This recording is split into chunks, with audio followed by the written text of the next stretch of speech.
Ia, malo lava le tawa tai, malo lava le ona sai le mamalo so tātou watunu e usi mai nola u whaafonga. O se wa inga nei a tātou tala mai Samoa e pei o le masani ai ia so ta itasi. O le tai au nei lea na mataloa ia i whaamsinonga mo o pili e pei o le masani ai i whai unga o tausanga ta itasi.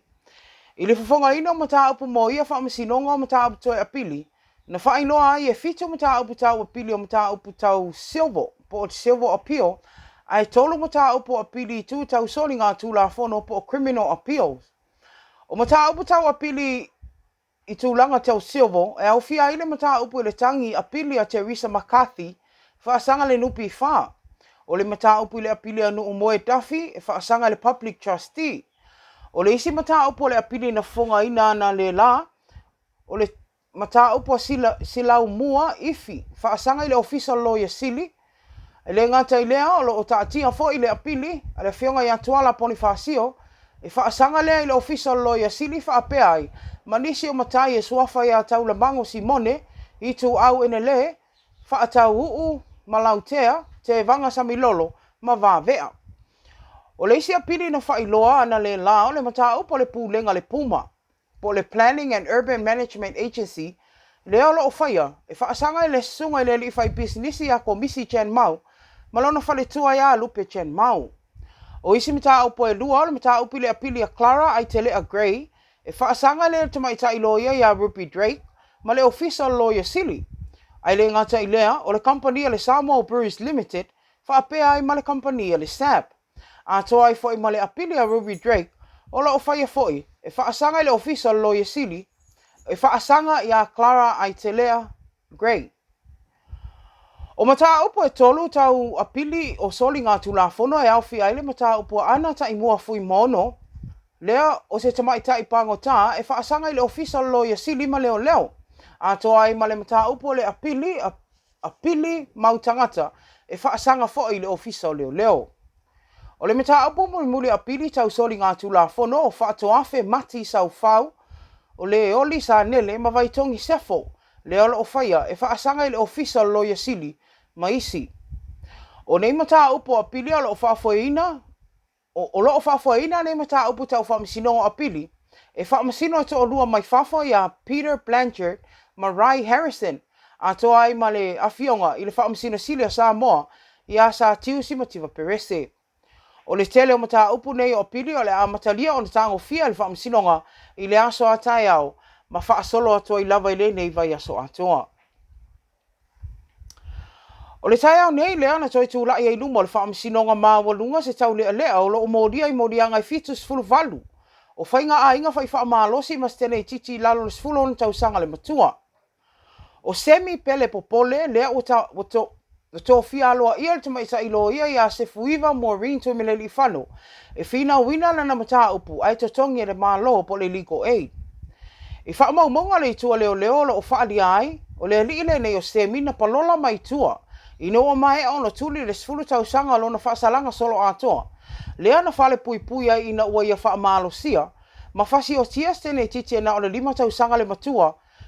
i le tilia ma le sfulu tau sanga o mawai. Pei tai ala mata upule ne utoe mōli ai, o le tangi stene titia i lalo le sfulu ono tau sanga le matua, i leo leo e whaapea, na whasi o ia le ri ile ne i le masino se tema. Ina ua so e ina leo leo le nei mata upu na mawai o loro nofo. Whaasoli tūlafono whaale urunga lii, lea li o semi ma le tene titi na tangi, ma mōlia i loe morianga nei e fitus fulu valu o le whai anu whainga a inga whai whaamalosi, ma se tene titi e lai titi i lalo le tūlafono. Na toi tolo poe le a whionga le whaamasino i a pule ai Amperosa Roma i ale mata upule nei.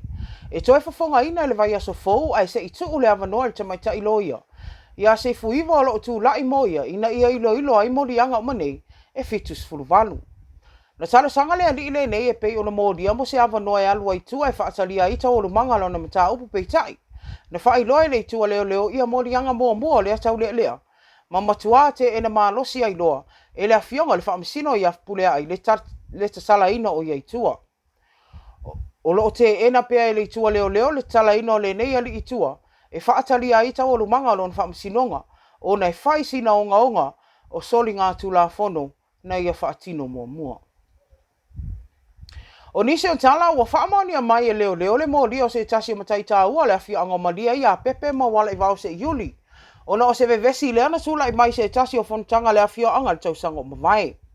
O le awhia ia pepe o ia fo i leo lo avea msui komisina o le sulfa inga, ma o stofinga lea ua loa tausanga o ia tau aveina. Sau noa le sui komisina o leo ia awa paulongo i tino Filipo. O leo fato a mawhai e leo o na whaia morianga, mo pepe ina ua maua nisi o mau, e mawhai ilo o na whaia morianga whaasanga ia te ia. O ne morianga ua whaamaunia mai au fia ila wha o lima, o le lafo ina o wha luma luma, ma le whaia o ni upu tau wha matau i le vevesi le pe tula i mai se tasi o fontanga le awhia onga malie, le tau sanga utua nai. Ua whaamaunia mai fo i leo lo iai fo i nisi morianga i ese mai, o le awhionga ia pepe se isi fo i vevesi tula i mai le lua masina taluai. Sa tau mawhai atu tala mai Samoa sa ili sa vanua i la fionga ia pepe i lunga le telefoni, pe ta ina whaalia le tamai ta itali telefoni o le official komisino sulfa inga, e le o fina ngalo le fionga ia pepe whaalia so na manatu, e tu sole nei mata upu.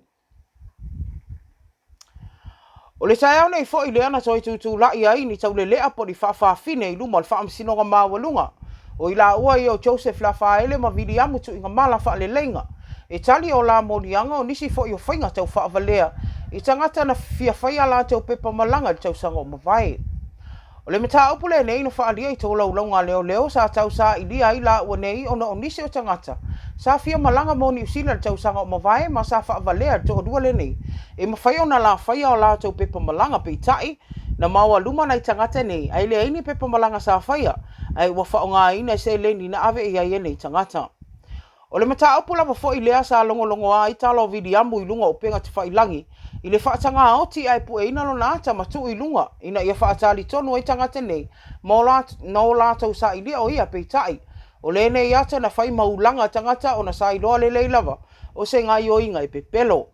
E le mawhai o na fonga ina le mata upu fau le nei luma le whaamsinonga, o na talo sanga le tua leo mo solo poonga le mata upu, se i wha mai mo lianga fau, mo i la ua nei. O le vai aso fau, i le asfareile, lea e lau ina i unga o Joseph ma Viliamu, i morianga i silia o mali se funo le maua o tupe o wala tau whaasese, lea na tangi ai nisi o tangata na tu ai malanga mo ngā luenga whaavaitaimi le tau sanga le nei, ai ua le mawhai, o na ua se itia i whainga tau whaasese, a le toa lua lea. Ia le whaafonga anga le atinu ai maise na ia tātou pa anga masani a lau loa be, ia o se o tonga na tātou tala mai Samoa, a wā lava lau whaafonga anga, ia ele ngata le whaamsinonga, ia au nisi lava mta upolo o tupu mai, ia i nisi o awhia anga, ia e toi maua seisi whaapoponga i le aso antai au, i nisi fo ia tātou news mana na ia ele ngata i lea, o le tātou whaamsinonga o pili lea ua amatalia, ia masalo tai au whato a tāngo fia i loa, ia nisi o mta upu, ia ai tuli tau mai pen, tau tua nei a lau loa bei, e ala i tala mai Samoa, e mali taminei wha manuia lea tua i lau whaasausonga, tō whaasoifua.